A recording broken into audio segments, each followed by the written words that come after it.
Hey there, this is Pat Roque, the Rockstar Transformation Coach, and it is Teach Me Thursday.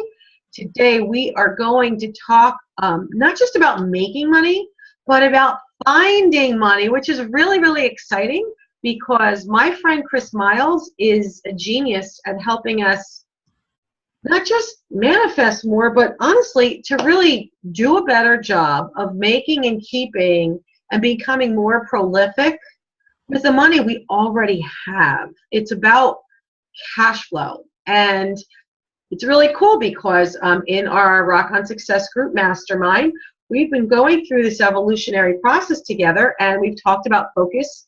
We've talked about smart action and best next moves. And we've addressed things like sales skills and marketing skills. We've talked about environment. We've even talked about the confidence mindset.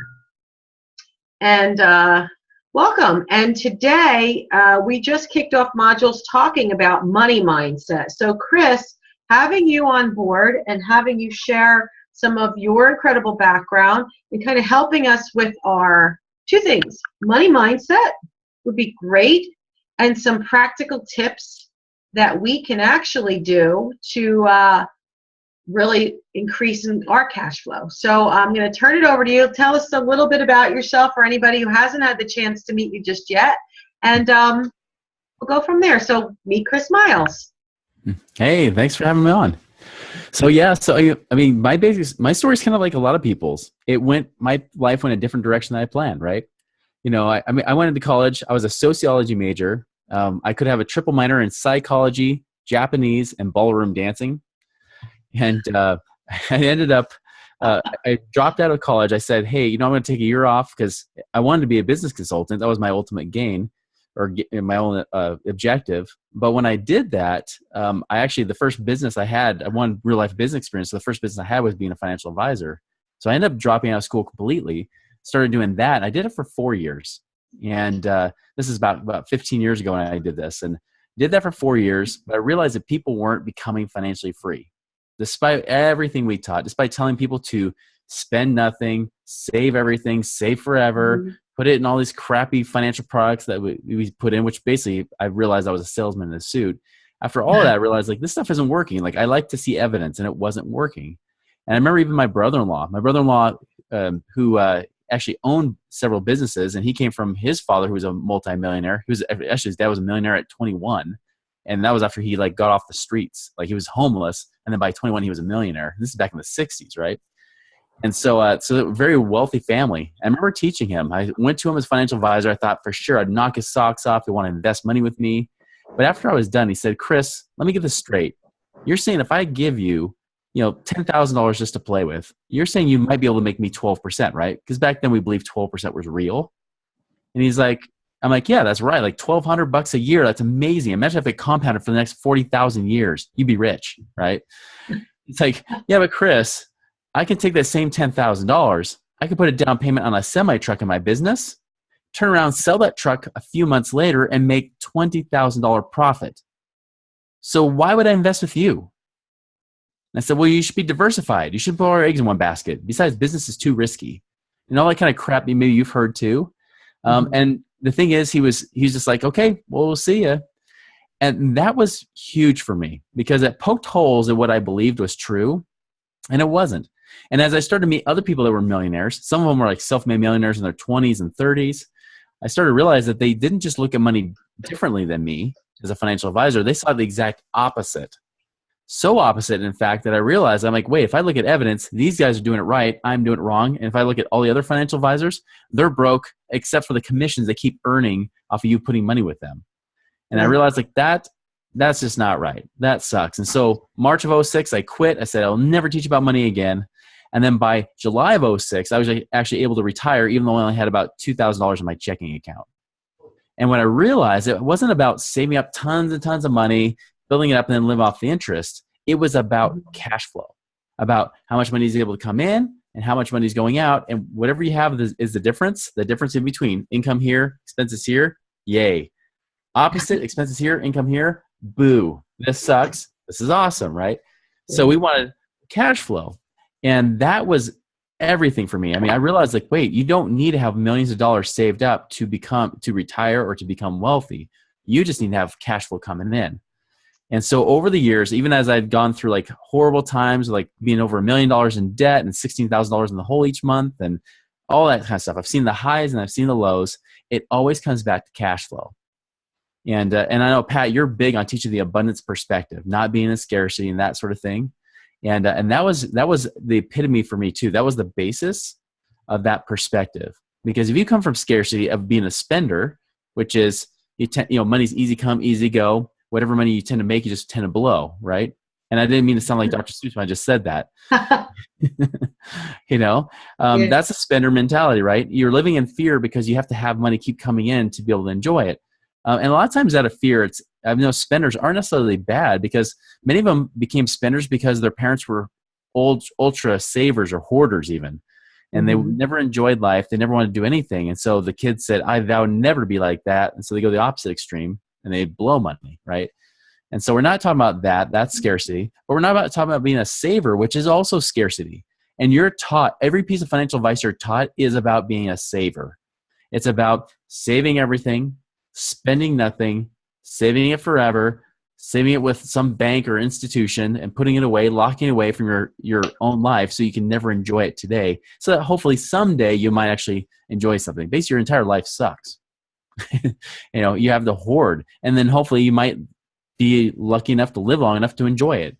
And that's not the life to live either, because that doesn't work because you can never pay off debt fast enough. You can never save enough money. And ultimately what happens is that you end up being broke. Even if you save up millions of dollars, you end up being broke because you can't enjoy it.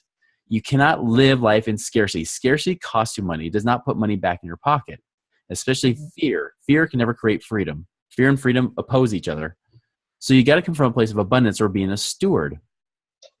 And wise stewards take the best of the spender and the saver and they put it into one person. And by the way, most couples are usually one's a spender or somewhere in that spectrum and the other's a saver. And then they come together and it's like, this happy little marriage, but not, because it ends up looking like this in marriage a lot of times or in relationships because, you got two different perspectives and you're trying to come together. And that's one thing I've noticed is that if you can become a steward, which the spenders, what they do really well is they spend money. And money is meant to be used. On the flip side, savers are also really good about being smart with it, like being wise. But the problem is they don't do anything with it. So if they mix a little spender in with a saver and they're willing to use money to create, especially when it creates value and be able to create more money and more value and that stuff like that, that's huge. That's what you want. So that's the goal, to become that steward. What can you create? Sounds like we have crickets. I'm going to mute her, Cricket. There you go. Cricket's quiet. I know. I mean, I know it's a boring topic talking about money, but you don't have to put the little cricket, it's a little audio bite there just for me. That's great. So anyways, I mean, that's the big thing is that money's meant to be put in motion. Money's meant to flow and grow, not just accelerate and stagnate. I'm so glad I remember that little thing because I couldn't remember it on a podcast yesterday, but there you go. Flow and grow, not accelerate or not accumulate and stagnate, right? So you look at money coming in and money going out. That's the key, because savers only want to see what's going out. They look at every little dime they spend and they feel horrible about it, right? I've even had some savers tell me that they're spenders because they're like, no, I'm a spender because I had to pay bills. I'm like, oh my gosh, you've paid bills? You're kidding. And that's where I say, no, that's not it. Like, it's not about, paying bills. Savers don't want to spend money. Well, spenders want to spend money, but they don't want to look at what's being spent, right? So they ignore it while savers hyper focus on it. It's both. Look at what's coming in and what's going out. That is the key. If you're a business owner, you need that perspective. You need flow. You need it to grow. Good so far? Excellent. It sounds like my house. Yeah. Sounds like my house. I'm married to a CPA. Oh my goodness. Job is to watch the bills and watch the columns and make sure everything's filed properly. And I love him to death, but it's the yin and the yang because I'm the, how much money do we need? Let's manifest it. And it happens that way. So I'm focused on the beginning of, the funnel here. And he's focused on making sure there's not leaky buckets on the other end. So it's pretty cool. It's a great concept, and I would love for you to be able to share some tips on places or techniques or tools to actually find money. And I'm going to share a story with you, if I may. Yeah. It's this perfect timing. I have the joy of dealing with my cell phone company. And the bill came, and I realized that my cell phone bill is starting to creep up and get close to my mortgage payment, it feels like. It was just absolutely insane. So as I nitpick through it, I get on the phone and challenge. They, for example, at 5 minutes, maybe it was 15, right before midnight, on the day that my data plan was expiring, they bumped up and charged me another $15 for a data upcharge when everybody was asleep. So I don't know how we're using data when everyone's asleep, but $15 showed up. That was the first little trigger because they sent me a notice about it. And I'm thinking, that's really weird. Why would they do that? So it got me looking into it, and I ended up finding well over $600 in my phone bill. And then my Macy's bill came. And sure enough, they had issued a credit. I had a return. We made the return. I think it was off. I don't know how or why, but somehow the return was off by like 12 cents or something. So they were charging me $80-something and late in finance and whatever. Silly, stupid stuff.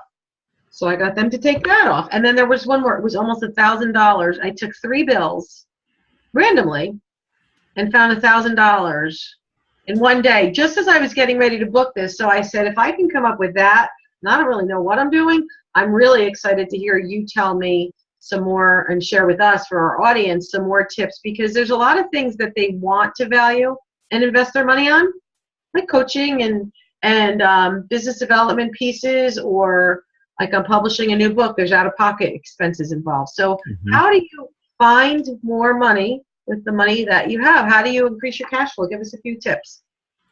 Yeah, you bet. Like, one thing is you have to look with new eyes. When you have a perspective, that abundance perspective is critical.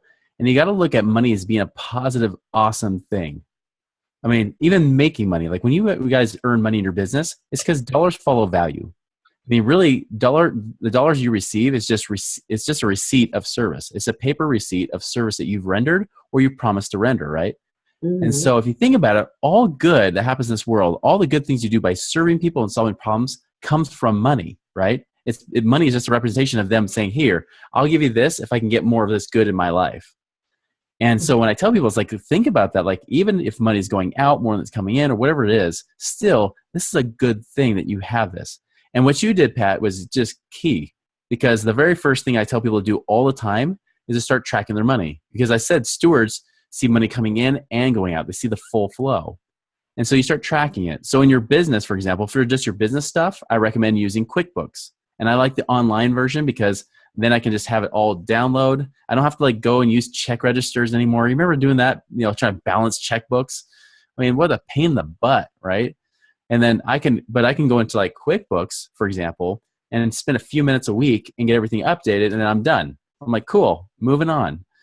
Same thing with my personal. Now, personal, I don't use QuickBooks. I know I have a few clients that do because they love QuickBooks so much. Some CPAs are like that. They're just kind of nerdy, but I'm not. I like mint.com, like MINT, is a great one for personal. And that is huge because, again, it's free. It's by the same company, Intuit, that does QuickBooks. Okay. A little bit more colorful, though, and easier to use, in my opinion. It's not as boring. And really, like, it changed the way I saw it, because for me, when I told you, I was in the hole $16,000 a month. I only knew that because I finally had the guts to look at it. So it's funny how I always get entrepreneurs that'll come to me and they'll say, Chris, I just got to tell you, I'm kind of embarrassed about my situation. And it doesn't matter how long they've been in that situation or how much money they make. They always say they're embarrassed because we're entrepreneurs, right? We always want more. And so I just told them, I said, hey, listen, whatever, that's great, but I bet you've never been worse in the situation that I've been in. And that's been true. And so I tell people to start tracking your money. And so with that, yes, with Mint is just tracking money. Everything downloads. You're not really downloading documents as much, but you are seeing transactions coming in, income, expenses, all that you can see there. And then you can even create budgets if you want to. I like to call it spending plan. I hate the word budget. I think it's a nasty B word. So I like spending time because money is meant to be used. Just how you use it and how awesome you are at using is the key. Right. But be able to track that.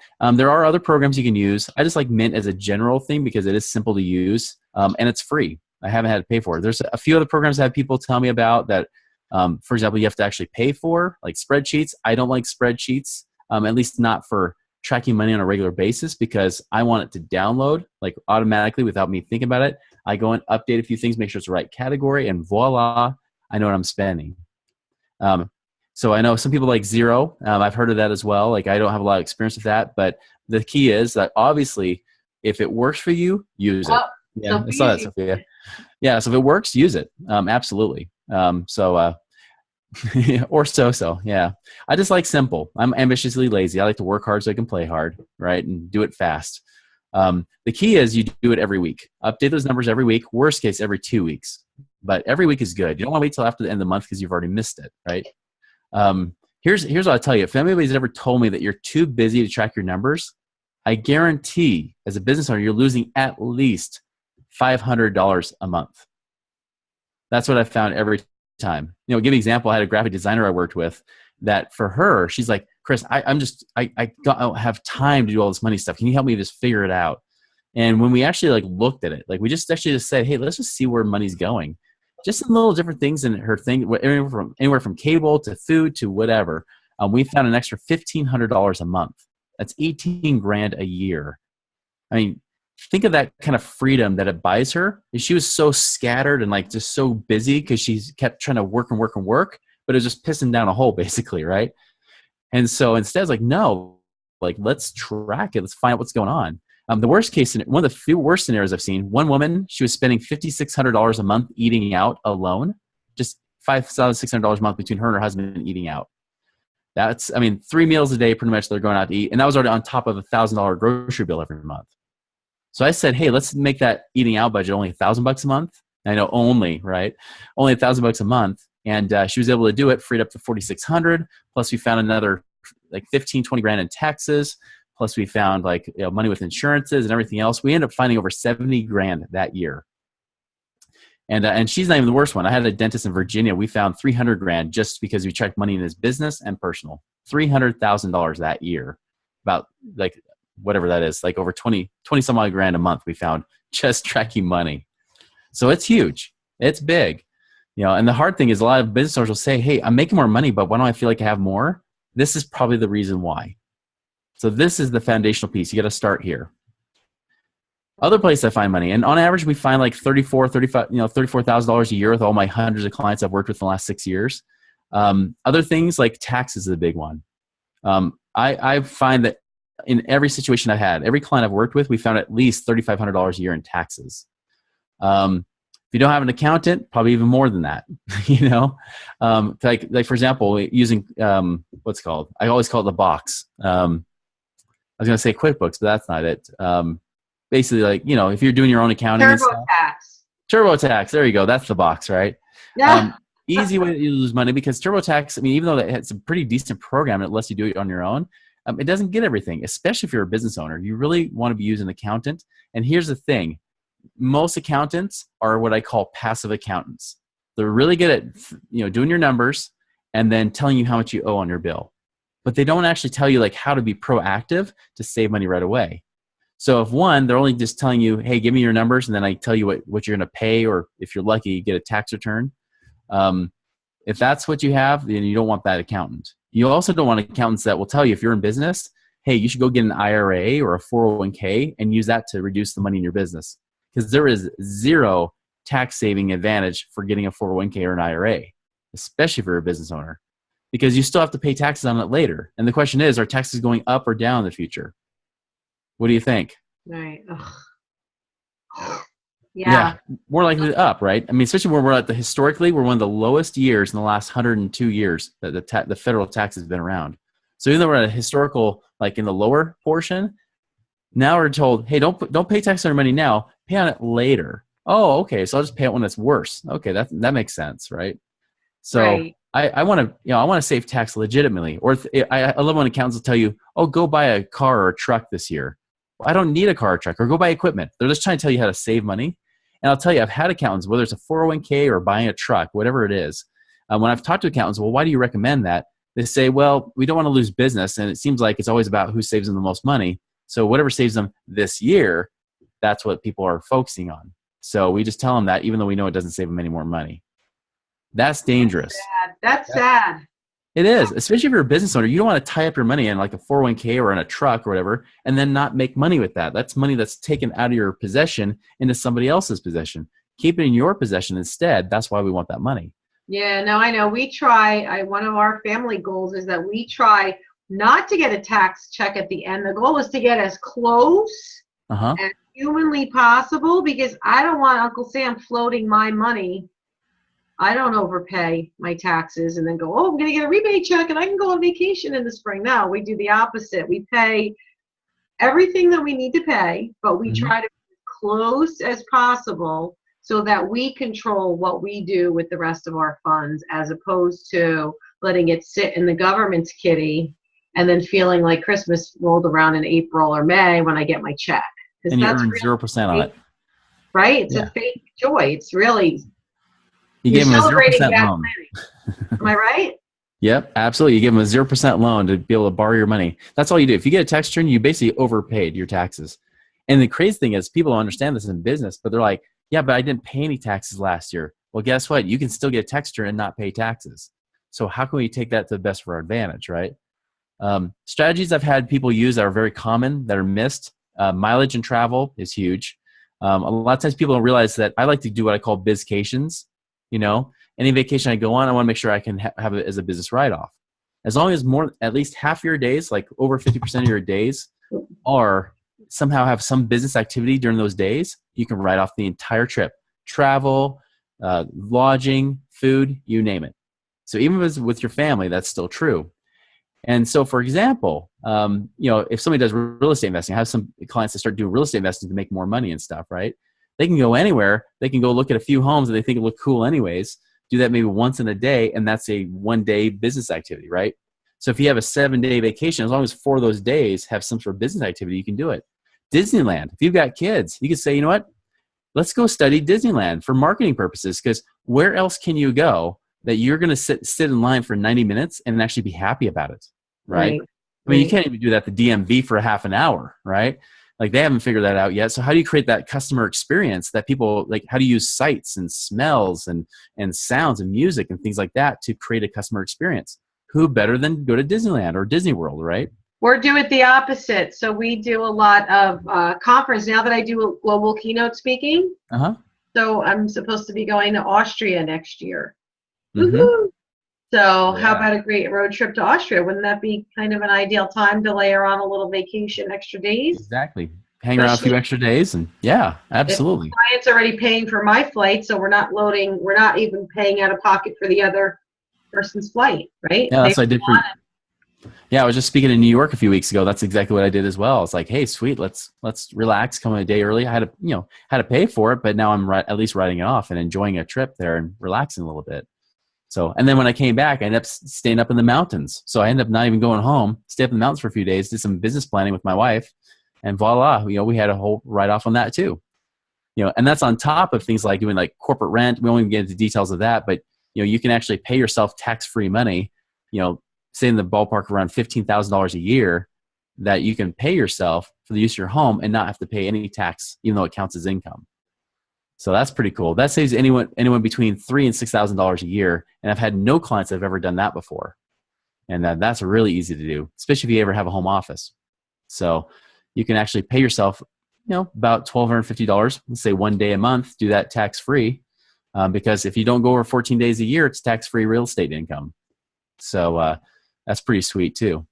Also, the kind of corporation you have, that makes a difference as well. We've found tens of thousands of dollars for people on that.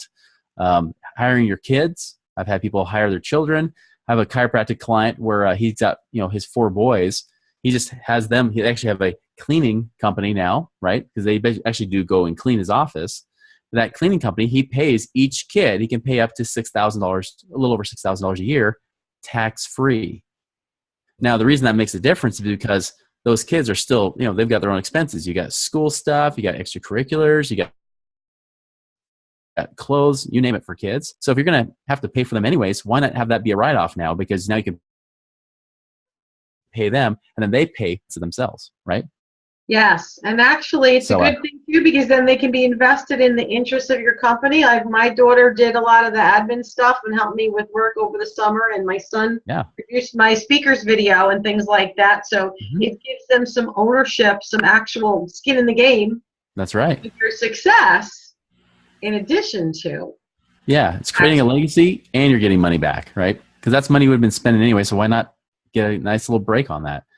I had one client, she was in California, she was in network marketing. She had 6 kids. She's like, wait, you mean I can pay my kids like about $36,000 this year? I'm like, yep. And so she did. She went to her accountants and did that, and she saved on a net of $13,000 in taxes that year just from that one strategy. So most people I talk to, business owners, will usually find at least another $5,000 to $10,000 a year. Cool. So you talked about how to find $5,000 in 45 minutes. So what are a couple of out of all the things we talked about, what are a couple of the most, should I say, lowest hanging fruit? The money tree, the ripest apple on the money tree in the backyard? Yep. So I already mentioned tracking money. Some people will find at least $5,000 a year doing that.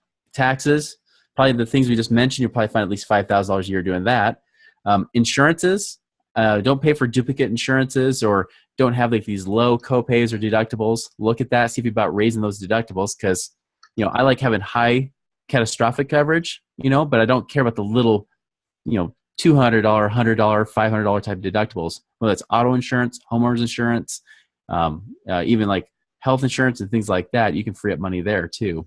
I had one client in life insurance. We found another $900 a month that we were able to free up on that. So that was pretty sweet. So that's another way you can do it too. Other ways that I find is actually, because I know we're running short on time, there's several other ways, but another one is income. Like, how do we increase income too? So I'll tell you, one of the biggest money leaks I see is the money that people never see in the first place. It's the income that never comes in because they never saw the opportunity. That could be in your business. A lot of times I have people raise fees in business because I'll say, wait a minute, even your fee, or maybe just adjust it slightly because there's a psychological barrier at different price points and you're under that barrier. Why not go up to that barrier? Because people will pay the same amount of money anyways. I had another chiropractic client actually. She had not raised her rates for 12 years. And she gave all these reasons like, well, I don't want to take money away from people. There's the recessions that the people went through, Y2K, and then the Great Recession, all this stuff. I just don't want to raise fees on people because I don't want to lose patients. Patients as in like, customer type patients, right? And I said, here's the thing. I'm like, raise it. Trust me, you won't lose anybody. If you do lose them, they probably need to be gone anyways. She did it, raised it by an extra 25%. That actually made her an extra $20,000 a year doing nothing. Raised her fees, no one batted an eye. A few people said, oh, it's about time. Because here's the thing, your customers will never tell you to raise your fees. If you're gonna not value yourself that much, they're gonna say, great, well then don't. Like, I'll keep paying it until you actually value yourself. They'll keep paying it anyways, if your stuff is actually good. And the thing is, she was below the average. Be at least average where your industry is, if not higher than that, especially depending on what value you bring. That's huge. Sometimes lowering prices can help too. If you can create more automated type things. I love doing added services or products, things like that are huge. I've had people like actually add like weight loss type things to their businesses or whatever. If they're like health coaches, can they bring something else in that brings another stream of income?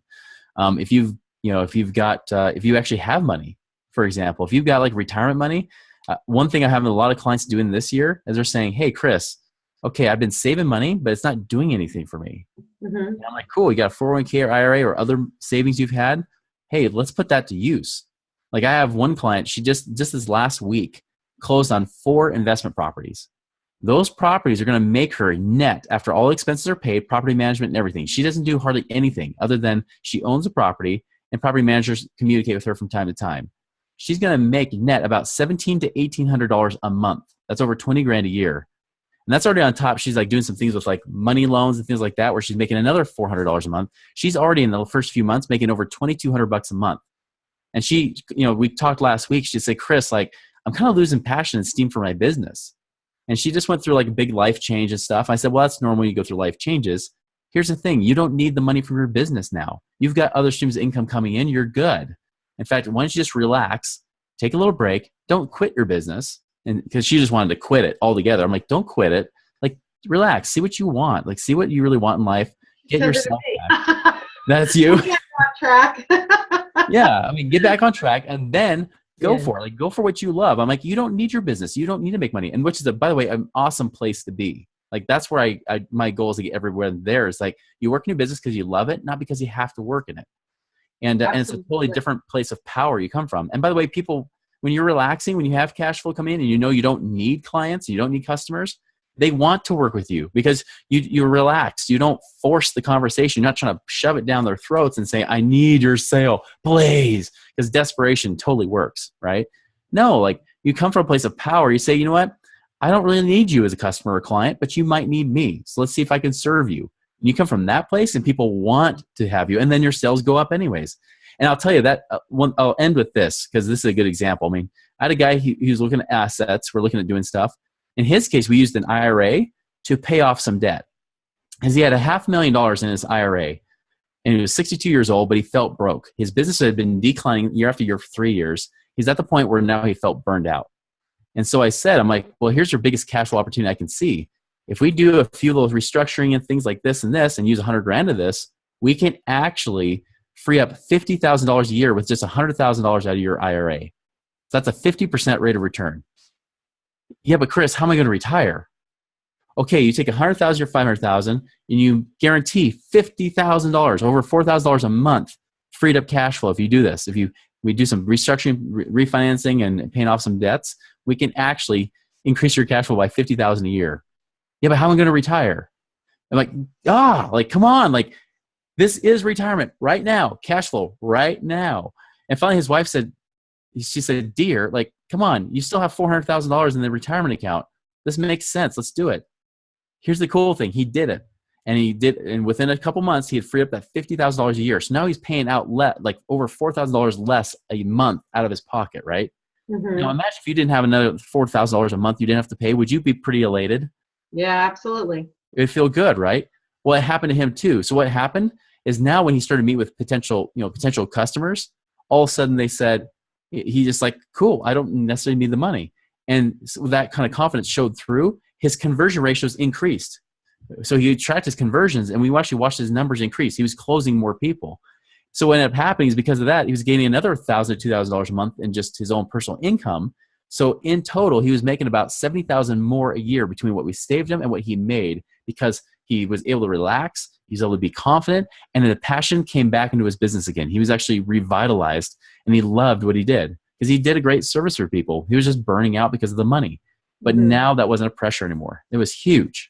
That's great. That's really, really super, super important life lesson. So relax, gain confidence, do what you love, and know that the right people will come to you. Mm-hmm. And then you're both in the flow. So you're charging what you want. You know, that happened to me with a client, a couple of people this week, as a matter of fact. All of a sudden, they're all showing up, and they're like, I prayed for help, and all of a sudden, you were there. The most relaxed and easy flow conversation, and it was just a matter of, all right, we'll be on the call here, and we'll do this, we'll do that. It was the simplest, most comfortable, because we were both happy because we were in the right place at the right time together. That's right. What they need, and we're both parties are getting what they need. So this is my example, but it's in all different examples and all different walks of life. If you honor your gift, and if you honor who you serve, and you live in that state of grace and ease about it, right? So sometimes it takes money and investment to get you a little smarter, a little faster about some of those ways. Because you had mentioned to me, and you can expand upon it, why do you recommend for people coaching and other kinds of programs? Talk to me a little bit about that. You know, here's what I see. I didn't mention like debt. I kind of mentioned it, but debt's another place, or as people call it, debt. I call it liabilities because that's the real thing. But people are like always freaked out about that. And sometimes people, even with programs, they'll say, yeah, but the only money or resource I have is a credit card or a loan I can get. And sometimes they don't want to look at that because they've been taught that forever it's bad. Here's the thing. It's about cash flow. I'll give you an example. I remember I had a $25,000 SBA loan that I requested, right? The loan was, nice low interest rate, about 6%. And what ended up happening is that the monthly payment on that 25 grand was $126 a month. It's nothing. Now, if I can't take 25 grand into my business to make at least $126 a month, I suck and shouldn't be in business, right? Right. You know, and that's the thing is like, no, I want that loan. In fact, that loan is smart money. I'll take that loan all day long. This is why sometimes I'll have people cash out equity from their mortgages, which I've been doing a lot more lately. Have them go to our guys to do that stuff because, man, like if you can get, cash out like even 10, 20 grand, at 10 grand, you might spend $50 a month on, or 20 grand, you might spend $100 a month. Dang, that's freaking awesome. So if you're going to do a coaching program or education or training or whatever it is that you invest into your business, you want to look at it from that standpoint of, okay, if I use this credit card, say it's 10 grand, right? Most credit cards, if you use 10 grand on a credit card, most credit cards, you'll probably be spending about $200 a month. And so the question you have to ask yourself is, if I do this program, if I do this training or whatever it is, this 10 grand, will I make at least $200 a month where I can at least make my payment and then some and even be profitable? If the answer is yes, that's a good move. And so that's where I ask people, I'm like, well, what does it take? My program, I tell people like to try to make that money back within a year. Otherwise, I don't accept them into my program, right? And I know, Pat, you've got stuff that even less expensive than that can kick people's trash too, and get them really rocking and making money. And so, you get one new customer or client, ask yourself, what does that make me? Does that make me $1,000 or does that make me $5,000 or whatever it is? If that's the case, then, well, who cares about a couple $100 a month? If you can just get one client or a few clients from that. Right. And the other thing too, while you're saying that is because, us coaches, we invest in coaches, right? Mm-hmm. It's kind of, we know the value of trying to get better, faster, smarter, and collaboration. So even as I look in where I'm investing in myself and my coaching for me, mm-hmm. So a lot of them will offer a monthly rate, or you can prepay in full. Yep. And if you don't happen to have that cash to prepay in full, you should look at your rates and throw it on your credit card, or if you're going to get points and you're going to have perhaps even a lower interest rate, it's usually. And I always give people the option because some people just have a mindset around it, but pay close attention because sometimes prepaying in full for the year gives you, or for the whole program instead of piecemealing it or doing a monthly installment, you get extra bonus. Pay attention to the bonuses. Pay attention to the dollar savings because sometimes you actually, like my new mastermind program, it's $1,500 a month. But if they do it for the year and prepay in full, it's only $15,000 for the year for that one. Save $3,000 right there. Yeah. Huge, right? What could you do with the $3,000? And you put it on your credit card. Most of my people are making that back in the first month or 2 months anyway. Or look at the value of the bonuses that you get. If you get a free ticket to come to a live event, and you get special VIP time, extra coaching time one-on-one now with me or with whoever. Mm-hmm. That is value to get you growing. Again, I keep saying growing faster, but I think we're on the same page. Growing faster, getting smarter faster. And it's about speed. Right? It's speed. Yeah, it's creating that acceleration. Like there's an opportunity cost to everything. You're always paying interest. Whether you pay it in cash or you pay it on a credit card or anything else, you're always paying interest because there's time involved. You can never get time back. And so there's lost opportunity costs that happen that if you don't pull the trigger, if you don't take action, you're losing money. I can't tell you how many people have said, Chris, I need to work with you. And especially when you get to the end of the year, like that's when taxes are like a critical thing. Like we got to address right now in November because December is pretty much too late, right?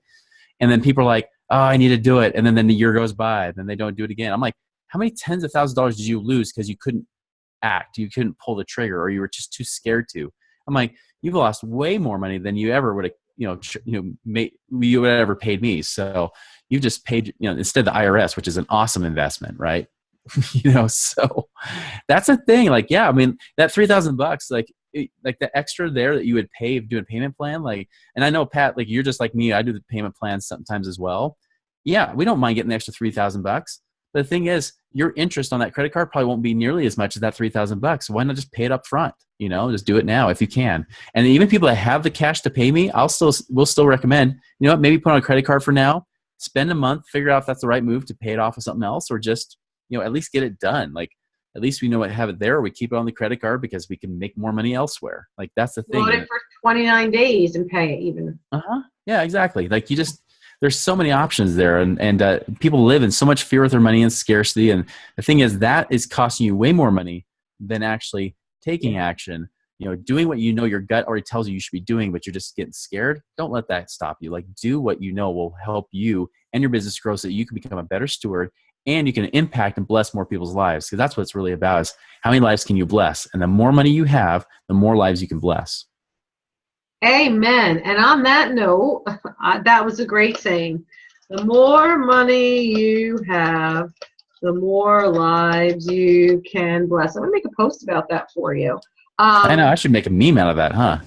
Yeah, absolutely. So in closing, we're going to wrap up now, but in closing, I'd love for you to talk to the folks and let them know about, I believe you have a little special gift for my audience. So let's hear it. Yeah, I do. So whether you're a reader or a listener, this can apply to you either way, because I know I'm more of a listener, but some people are readers. I do have an ebook about some of these money tips that I actually have written out so you can actually see it in detail. It's a massive book though. It's 28 pages, and that's because I put page breaks in it. So, obviously it's probably about a 15-minute read. But it's called Beyond Rice and Beans: 7 Secrets to Free Up Cash Today. Beyond Rice and Beans. 7 Secrets to Free Up Cash Today. So I gave today about three or four of those, but there's about 7 that are the most common ways that people can find extra cash. Okay. Is there a link? Yeah, moneyripples.com. It's just right on the main page there, right on the front page. So you can just download it right there. Cool. So Beyond Rice and Beans, 7 Secrets to Free Up Cash Flow Today. And you can go to moneyripples.com. I'm going to share a little note. There are, ready? Look. Ooh, look what's here. My second baby. This is the pre-press proof. Rock on Success, the 90-day fast action planner. Focus and freedom to live your best life without selling your soul or losing your mind. And we talk about how to set goals and make a 90-day game plan. It's about taking a year game plan, but how to break it into bite-sized chunks that are manageable, goals that are actually achievable, and how to actually get it onto your calendar so that you know what this month has in store, this week, and what you need to do daily. And part of it is reflection around the 5 most important facets of a brilliant life: family, fun, fitness, better finances, and a fabulous career. So you can learn more. We're just setting up the page to buy now, but you can go to rockonsuccess.com/notify. That's rockonsuccess.com/notify, and get notified because there's a whole big pre-launch promotion that's happening. We're happy to send you the information. So again, rockonsuccess.com/discover is how to schedule time if you have questions. And you can go see Chris Miles at Money Ripples, RIPPLES, as in water ripples, moneyripples.com to learn all about cash flow and get your download. Chris, it's been an absolute pleasure. Thank you so much for your time. And we'll be sharing this all over social media. And thank you very much. Look forward to helping everybody rock their business and keep that cash flow going. So thank you. Thank you. Have a great day. Take care, everybody.